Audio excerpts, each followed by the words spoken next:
اعوذ باللہ من الشیطان الرجیم بسم اللہ الرحمن الرحیم۔ عاشورہ کے دن یعنی 10 محرم کو 10 کام ضرور کریں۔ ان 10 کاموں کی برکت سے، ان 10 کاموں کی بدولت اللہ تبارک و تعالی آپ کے تمام مسائل کو حل کر دے گا۔ تمام قسم کی پریشانیوں سے، بیماریوں سے، ٹینشن سے، ڈپریشن سے، ناگہانی حادثات سے، اچانک آنے والی پریشانیوں سے اور مصیبتوں سے آپ کو اللہ اپنی حفاظت میں رکھے گا۔ ناظرین کرام، اس سے بھی بڑی چیز اللہ تبارک و تعالی پورے کے پورے 1 سال تک آپ کو بہترین حلال طریقے سے، طیب طریقے سے روزی عطا کرے گا، وسیع رزق عطا کرے گا۔ 1 سال تک روزی کی ٹینشن ہی ختم ہو جائے گی۔ اللہ تبارک و تعالی آپ کو اور آپ کے گھر والوں کو حلال طریقے سے، طیب طریقے سے، اپنے غیب کے خزانوں سے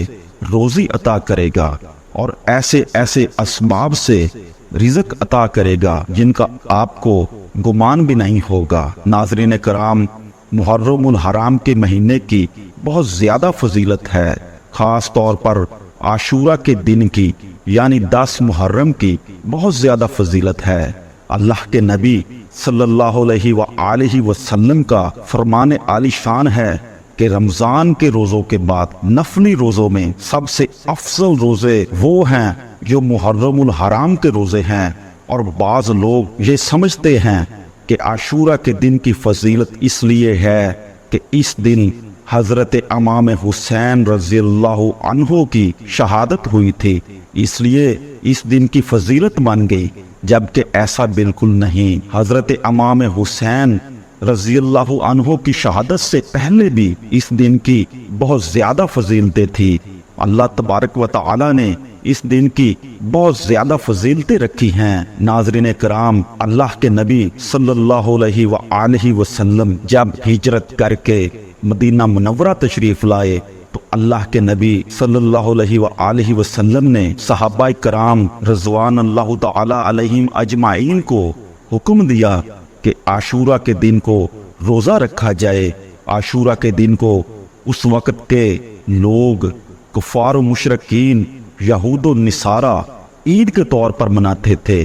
جس طریقے سے عید کے دن ہم خوشیاں مناتے ہیں، عاشورہ کے دن وہ لوگ عید کے طور پر مناتے تھے۔ اللہ کے نبی صلی اللہ علیہ وآلہ وسلم نے حکم فرمایا کہ اس دن روزہ رکھا جائے، تو صحابہ کرام رضوان اللہ علیہم اجمعین نے اللہ کے نبی صلی اللہ علیہ وآلہ وسلم کو بتایا کہ اے اللہ کے نبی صلی اللہ علیہ وآلہ وسلم، عاشورہ کے دن تو یہود و نصارہ بھی روزہ رکھتے ہیں۔ تو اللہ کے نبی صلی اللہ علیہ وآلہ وسلم نے ارشاد فرمایا کہ اگر اللہ تبارک و تعالی نے آگے زندگی لکھی ہے تو انشاءاللہ اگلے سال 9 اور 10 کا بھی یعنی ہم 2 روزے رکھیں گے، ہم یہود و نصارہ کی مخالفت کریں گے۔ ناظرین کرام، سب سے پہلی چیز جو ہے آپ نے روزہ رکھنا ہے، اپنے گھر والوں کو بھی کہنا ہے کہ وہ بھی 9 اور 10 کا محرم کا روزہ رکھیں۔ اگر کسی عذر کی وجہ سے 9 محرم کا روزہ چھوٹ جائے تو 10 اور 11 محرم کا روزہ رکھ لیں۔ انشاءاللہ اس کے ذریعے سے آپ کے اگلے 1 سال کے گناہ اور پچھلے 1 سال کے گناہ اللہ معاف فرما دیں گے، اور 1 روزے کا ثواب 30 روزہ رکھنے کے برابر ملے گا۔ اس دن روزہ رکھنے کی بہت زیادہ فضیلت ہے۔ نمبر 2، نفلی عبادت کرنا۔ دوسرے نمبر پر نفلی عبادت کرنا ہے، نوافل نماز اور تسبیحات وغیرہ کی کثرت کرنا ہے۔ جو بھی نفلی عبادت ہیں وہ کرنی ہیں۔ نمبر 3، یتیم کے سر پر ہاتھ رکھنا۔ یتیم کے سر پر ہاتھ رکھنا، یتیم کے سر پر ہاتھ رکھنے کی بہت زیادہ فضیلت ہے۔ ایک یہ بھی ہے کہ جس بندے نے بھی کسی یتیم کے سر پر ہاتھ رکھا اور اس کے ہاتھ کے نیچے جتنے بھی بال آئیں گے، ہر ایک بال کے بدلے میں ایک نیکی اس انسان کو ملے گی۔ اب سر میں کتنے بال ہیں، ہاتھ کے نیچے کتنے بال آئیں گے، اتنی ہی نیکیاں ان کو ملیں گی۔ نمبر 4، گزشتہ زندگی میں جو بھی گناہ سرزد ہو گئے ہیں، جو بھی خطائیں سرزد ہو گئی ہیں اس پر استغفار پڑھنا اور اللہ سے دعا کرنا، اے اللہ تبارک و تعالی ان تمام خطاؤں کو معاف فرما دے اور بقیہ جو زندگی ہے اس میں تیری اطاعت اور نبی صلی اللہ علیہ وآلہ وسلم کی فرما برداری پر زندگی گزارنے کی توفیق عطا فرما۔ نمبر 5، غسل کرنا، پاک صاف ہونا، نہانا۔ نمبر 6، سرما لگانا۔ سرما لگانا سنت نبوی ہے، سرما لگانا کی بہت زیادہ فضیلت ہے۔ نمبر 7، بیمار کی بیمار پرسی کرنا، عیادت کرنا، یعنی کوئی بھی بیمار ہے، آپ کے رشتہ داروں میں ہے، آپ کے دوست احباب میں ہیں، ان کی عیادت کے لیے جانا۔ ایسے تو ہمیشہ جانا چاہیے۔ ہمارے پڑوس میں، ہمارے رشتہ داروں میں، دوست احباب میں کوئی بھی بیمار پڑ جائے تو عیادت کرنے کا ثواب بہت زیادہ ہے۔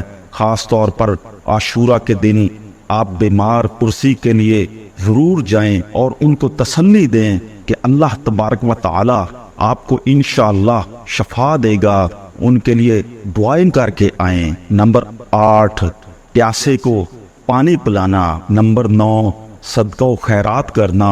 نمبر 10، سب سے آخری چیز جو ہے، عاشورہ کے دن یعنی 10 محرم کو دسترخوان کو کشادہ کرنا، یعنی اپنی طاقت، اپنی استطاعت کے مطابق بہترین کھانا، خود بھی پکا کر کھانا، اپنے گھر والوں کو بھی کھلانا۔ اس سے پورے کے پورے 1 سال تک روزی میں بہت زیادہ فراوانی ہوگی۔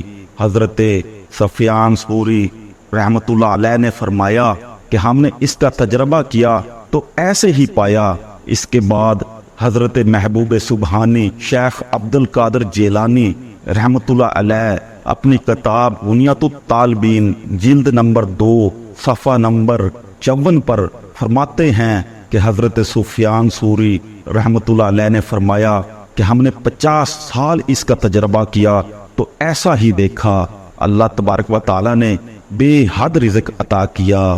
دعا ہے اللہ کی ذات ہم سب کو ان تمام کاموں کے کرنے کی توفیق عطا فرمائے اور اپنے حبیب کے صدقے ہماری تمام لغزشوں اور کوتاہیوں سے درگزر فرمائے۔